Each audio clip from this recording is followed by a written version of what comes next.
Case वापस कैसे होगा, तो यही सारी चीज बता रखी है आपकी सीआरपीसी के चैप्टर 24 के अंदर। तो सीख लेते हैं सीआरपीसी सेक्शन 321।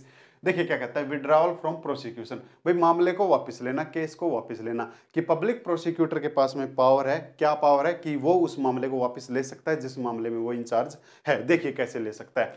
देखिए मान के चलिए एक कोर्ट है, ये तो मानने की जरूरत ही नहीं, आप इतने दिनों से अगर मेरे से सीआरपीसी सीख रहे हो तो आपको पता भी होगा, है ना। ये होगा प्रोसिक्यूशन और ये हो गया एक्यूज और ये होगा प्रोसिक्यूटर। हमने सीआरपीसी सेक्शन 301 के अंदर क्या सीखा था कि अगर किसी मामले का इंचार्ज पब्लिक प्रोसिक्यूटर है या फिर असिस्टेंट पब्लिक प्रोसिक्यूटर है तो वो क्या कर सकता था, वो मामले को कोर्ट में हाजिर कर सकता था बिना अपना वकालतनामा दिए। तो इसने वो मामला कोर्ट में हाजिर कर दिया। लेकिन अब इसके पास में ये भी पावर है कि वो लास्ट डिसीजन आने से पहले, यानी कि जो एक्यूज है, इन्होंने जो इसके ऊपर आरोप लगाए हैं, उन आरोपों का डिसीजन आने से पहले, डिसीजन क्या होगा, या तो एक्विटल होगा या फिर कन्विक्टेड होगा, तो वो चीज आने से पहले पहले ही कभी भी उस मामले को वापस ले सकता है। इसके पास में ये भी पावर है।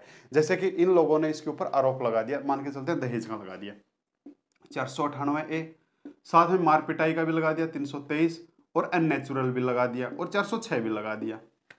ठीक है, तो ऐसे में अगर ये चाहे लास्ट डिसीजन आने से पहले पहले इन आरोपों को, यानी कि इस मामले को ये वापस ले सकता है। इसके पास में पावर है, लेकिन कोर्ट की परमिशन से। इसको कोर्ट की परमिशन लेनी पड़ेगी, ऐसी थोड़ी कि हाँ जी ये ले मैं अपना मामला ले आया, इसको हाजिर कर लो, और फिर एक दिन मूड हुआ और सर जी कल से नहीं आते, ठीक है बाय बाय टाटा। ऐसे नहीं, कोर्ट की परमिशन लेनी पड़ेगी कि हम इसके ऊपर अब आगे कार्रवाई नहीं करना चाहते, हम मामले को वापस लेना चाहते हैं, तो ऐसे मामले को विड्रॉल करवा सकता है। ये भी इसके पास में पावर है अगर कोर्ट परमिशन देती है तो।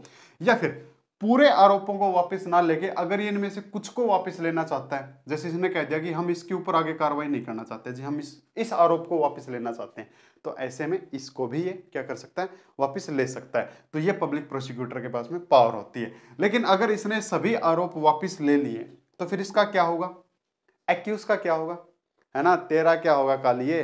तो ऐसे में इस सेक्शन के अंदर दो तरह की बात बता दी इस एक्यूज के लिए, कि अगर ए और बी, कि अगर ये जो आरोप लगाए थे प्रोसिक्यूटर ने, अगर वो कोर्ट ने नहीं लिखे हैं, अभी तक कोर्ट ने उन आरोपों को नहीं लिखा है, तब तो ऐसे में इसको डिस्चार्ज कर दिया जाएगा कि जा सिमरन जी ले अपनी जिंदगी, इसको छोड़ दिया जाएगा। अगर कोर्ट ने वो आरोप नहीं लिखे हैं, यानी कि इन्होंने मामला तो हाजिर किया, मामला हाजिर करके कोर्ट को बताया जी इसने हमारे इनसे दहेज मांगा है, पीटा है, नेचुरल किया है, ये फिर इसकी प्रॉपर्टी का मिसयूज किया है ना, ये लगा तो दिया, लेकिन कोर्ट ने अभी तक इसके आरोप नहीं लिखे थे, कोर्ट ने नहीं लिखे थे।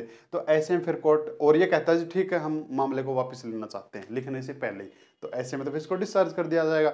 लेकिन अगर कोर्ट वहीं पे आरोपों को लिख देती है, कोर्ट ने आरोपों को लिख दिया, तब ऐसे में फिर अगर ये मामले को वापस लेता है, इन मामलों को वापस लेता है, या फिर किन्हीं मामलों को, यानी कि या तो पूरे आरोपों को वापस ले रहा है, तब तो क्या कर दिया जाएगा, एक्विटल कर दिया जाएगा कि जा सिमरन जी ले अपनी जिंदगी, जा एक्विटल कर दिया जाएगा, ठीक है, कि बाइज्जत रिहा कर दिया जाएगा। लेकिन अगर इनमें से कुछ आरोप वापस लेता है लिखने के बाद में, तब इनसे एक्विटल कर दिया जाएगा। ठीक है, अगर पूरे वापस लेता है तो उनसे बाइज्जत रिहा, और अगर इनमें से कुछ को वापस लेता है तो उनमें बाइज्जत रिहा। लेकिन कोर्ट आरोप लिखती कब है भाई, है ना, सिखा चुका हूं, सारी चीज सिखा चुका हूं, अगर ध्यान है, अगर यहाँ पे कोई चीज फिट है ना, देखो लोगों की इंस्टाग्राम की आईडियों के नाम तो आप नहीं भूलते होंगे, है ना, झटाक से एक दम से सर्च कर लेते हो कि उसकी आईडी का नाम क्या है, लेकिन सेक्शन को निकालना दिमाग से थोड़ा मुश्किल हो जाता है। देखिए अगर वहीं पे सेशन कोर्ट अगर आरोप को लिखती है तो वो लिखती है 228 के तहत में, सिखा चुका हूं भाई, और वहीं पे अगर मजिस्ट्रेट कोर्ट आरोपों को लिखती है तो वो लिखती है 240 के तहत में। ठीक है, तो अगर 228 के तहत सेशन कोर्ट ने वो आरोप लिख लिए हैं तब उसको एक्विटल ही किया जाएगा अगर ये मामले को वापस लेते हैं तो।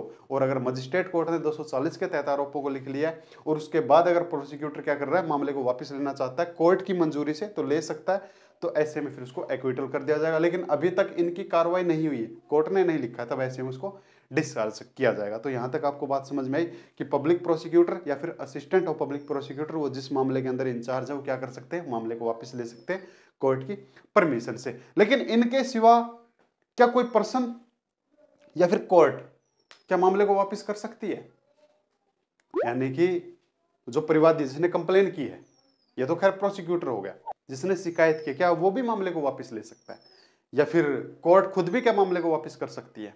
ऐसा भी है, ऐसा भी हमने सीखा तो था लाडले, इसको थोड़ा इस्तेमाल कर, देख सिखाया था, याद दिलाऊं, याद दिलाऊं 224 कि लास्ट डिसीजन आने से पहले कोई पर्सन मामले को वापस, यानी कि जिसने शिकायत की है, जो परिवादी है, जिसने कंप्लेन की है, वो क्या कर सकता है, वो मामले को वापस ले सकता है जी, है ना। या फिर पूरे मामले को वापस ना लेके वो कुछ आरोपों को, यानी कि मान के चलो ये एक्यूज था, एक्यूज के ऊपर ये तो सिद्ध हो गया कि हाँ इसने थप्पड़ तो मारा था, लेकिन ये बात कन्फर्म नहीं हुई, इसके अंदर तो इसको सजा मिलेगी। तो ऐसे में 377 वापस ले सकता था वो पर्सन जिसने ऐसे कंप्लेन की है, या फिर प्रोसिक्यूशन 324 के अंदर सिखा तो चुका हूं, या फिर कोर्ट भी 324 के तहत में अगर कोर्ट को लगा कि भाई 2 साल से मामला चल रहा है, सिर्फ यही साबित हुआ, बाकी ये चीज तो साबित हुई नहीं, तो ऐसे में कोर्ट इनको क्या कर सकता है, इनकी फाइल बंद कर सकता है। भाई मामले को इनको यहीं रोक दो यार, कितना और लंबा लेके जाओगे, तुम्हारे पास कोई एविडेंस विटनेस है ही नहीं, समझे।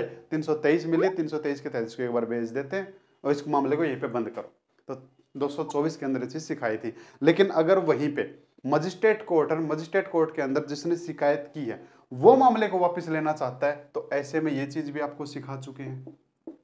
257 सिखाया था ना, सारा चीज सिखा रखा, बस वो बाप के ऊपर है। तो ये समझ में आया। तो यहाँ पे पब्लिक प्रोसिक्यूटर के पास में पावर है कि वो मामले को वापस ले सकता है। लेकिन अब कुछ बातें और बता दी सेक्शन के अंदर कि पब्लिक प्रोसिक्यूटर कब मामले को वापस नहीं ले सकता, अब वो भी सीख लेते हैं। देखिए कब नहीं ले सकता। देखिए अगर कोई इंसान, यानी कि जो एक्यूज है या फिर जो मामला ऐसे चल रहा है, देखिए अगर किसी ने देशद्रोह वाला काम किया है, देशद्रोह वाला यानी कि अपनी सेंट्रल गवर्नमेंट के साथ में कोई पंगा लिया है, या फिर किसी यूटी के साथ में अगर कोई ऐसा क्राइम किया, वहां पे अगर कोई क्राइम किया जहां पे मतलब सेंट्रल गवर्नमेंट का हिस्सा है, वहां पे अगर जैसे देशद्रोह वाले मैटर हो गए, ठीक है। अगर किसी ने कोई ऐसा कांड किया है और ऐसा कांड की अगर मामला ऐसा चल रहा है कोर्ट के अंदर, तब पब्लिक प्रोसिक्यूटर मामले को वापस क्या ले सकता है, नहीं ले सकता है। देखते हैं वो कैसे नहीं ले सकता है, सारी चीजें बताता हूं आपको एक साथ। दूसरी बात ये बता दी कि अगर वहीं पे स्पेशल दिल्ली पुलिस एक्ट 1946 के अकॉर्डिंग अगर कोई स्पेशल दिल्ली पुलिस की ऐसी टीम बनके कोई इन्वेस्टिगेशन करती है किसी भी मामले के लिए, तो उस इन्वेस्टिगेशन यानी कि उस मामले को पब्लिक प्रोसिक्यूटर वापस नहीं ले सकता है। तीसरी चीज, अगर वहीं पे कोई सेंट्रल गवर्नमेंट की प्रॉपर्टी है, सेंट्रल गवर्नमेंट की प्रॉपर्टी क्या बोलते हैं, संपत्ति सेंट्रल गवर्नमेंट की अगर कोई प्रॉपर्टी है उसको कोई नुकसान पहुंचाता है, तो वो जो एक्यूज है उसके खिलाफ में पब्लिक प्रोसिक्यूटर मामला वापस नहीं ले सकता। कैसे नहीं ले सकता, सारी चीज एक साथ बताता हूँ, ठीक है। जैसे आपका रेलवे मान लो, जैसे रेलवे सेंट्रल गवर्नमेंट की प्रॉपर्टी है और किसी ने आग लगा दी, ऐसे नॉर्मली हम सुनते रहते हैं, 2022 में भी हमने सुना था कि अच्छी खासी आग लगा दी थी अग्निवीरों ने, है ना। रेल की पटरी को उखाड़ के उसको चोरी करके उसको बेच दिया, रेल की प्रॉपर्टी को बेच दिया। तो जो भी सेंट्रल गवर्नमेंट के ऐसे डिपार्टमेंट है, जो भी सेंट्रल गवर्नमेंट की प्रॉपर्टी, अगर उसको कोई नुकसान पहुंचाता है तो, और उसमें जो मामले में एक्यूज है, या फिर अगर कोई सेंट्रल गवर्नमेंट का कर्मचारी है, एम्प्लॉई है, उसके साथ में, और कब, ड्यूटी पे, ऑन ड्यूटी, अगर उसके साथ में कोई अपराध करता है और उसका मामला ऐसे कोर्ट में चल रहा है और मामला कौन संभाल रहा है, पब्लिक प्रोसिक्यूटर संभाल रहा है, तब जब ऐसे मामले हो तब पब्लिक प्रोसिक्यूटर मामला वापस नहीं ले सकता। कब तक नहीं ले सकता, जब तक सेंट्रल गवर्नमेंट की उसको परमिशन ना मिले। यानी कि अगर ये कोर्ट में आके कहता है कि जी हम, जैसे ये वाले मामले चल रहे थे, इन मामलों में प्रोसिक्यूटर है, और ये जो प्रोसिक्यूटर है ये सेंट्रल गवर्नमेंट का भी नहीं है, ये स्टेट गवर्नमेंट का प्रोसिक्यूटर है, यानी स्टेट की गवर्नमेंट कोर्ट है, स्टेट गवर्नमेंट का, सेंट्रल गवर्नमेंट का प्रोसिक्यूटर नहीं है। और ऐसे में इसने कोर्ट को आके कह दिया जी हम मामले को वापस लेना चाहते हैं, तो कोर्ट मामले को वापस नहीं करेगी। क्यों नहीं करेगी, क्योंकि कोर्ट इससे पूछेगी ठीक है वापस कर देंगे, सेंट्रल गवर्नमेंट का लेटर दिखा जहां पे सेंट्रल गवर्नमेंट ने परमिशन दे रखी है कि ये वाले मामले चल रहे हो तो इनमें आप मामले को वापस कर दो। कुछ बात नहीं समझ में आई होगी, देखो मैं फिर से बताता हूँ। पब्लिक प्रोसिक्यूटर है, ये पब्लिक प्रोसिक्यूटर सेंट्रल गवर्नमेंट का नहीं है, और ऐसे में अगर ये मामले को वापस लेना चाहता है तो ये मामले को वापस नहीं ले सकता। जैसे हमने सेक्शन में स्टार्टिंग के अंदर सीखा था कि जिस मामले को इसने हाजिर किया, जिसके अंदर ये इंचार्ज, उसको तो मामला वापस ले सकता था, लेकिन यहाँ पे अगर ये वाले मैटर हैं तब ये मामले को वापस नहीं ले सकेगा। अगर इसको मामला वापस लेना है तो सेंट्रल गवर्नमेंट से परमिशन लेनी पड़ेगी कि साहब आपके कर्मचारी के साथ जो हुआ ना ऐसा, तो हम उसका मामला वापस लेना चाहते हैं। तो अगर सेंट्रल गवर्नमेंट ने परमिशन दे दिया, हाँ जी तुम ले लो मामला वापस, कोई दिक्कत नहीं, तब उस लेटर को आगे फिर कोर्ट को दिखाएगा, फिर कोर्ट मंजूरी देगी कि ठीक हम मामले को क्या कर रहे हैं, विड्रॉवल कर रहे हैं। अब आई बात समझ में। तो ये कहता है जी ये सेक्शन कि कोई भी पब्लिक प्रोसिक्यूटर जो जिस मामले के अंदर वो इंचार्ज है उसको वापस ले सकता है। लेकिन कोर्ट की मंजूरी से पूरे आरोपों को वापस ले सकता है। एक से ज़्यादा आरोप लगाए तो उनमें से कुछ आरोपों को वापस ले सकता है। लेकिन अगर ये वाले मैटर हैं और वो पब्लिक प्रोसिक्यूटर सेंट्रल गवर्नमेंट का नहीं है, तब ऐसे में वो मामला वापस नहीं ले सकेगा। जब तक नहीं ले सकेगा जब तक सेंट्रल गवर्नमेंट से परमिशन ना लीजिए। और जो भी परमिशन का लेटर आया है और कोर्ट उस मामले को वापस करने से पहले वो लेटर देखेगी कि ओ पब्लिक प्रोसिक्यूटर पहले वो लेटर दिखा हमको, पहले वो ऑर्डर दिखा जो सेंट्रल गवर्नमेंट ने तेरे को दिया है मामला वापस करने के लिए, तो वो लेटर देखेगी। देखने के बाद फिर मामले को विड्रॉल कर देगी। तो ऐसे केस वापस हो सकता है जी। और साथ के अंदर जो हमने और सेक्शन सीखे तो इन पे एक बार और नजर मार लेना, अगर वो चीज़ नहीं आती हो तो। कोई भी चीज़ समझ में आई या नहीं आई मेरे को जरूर बताएं। Thank you.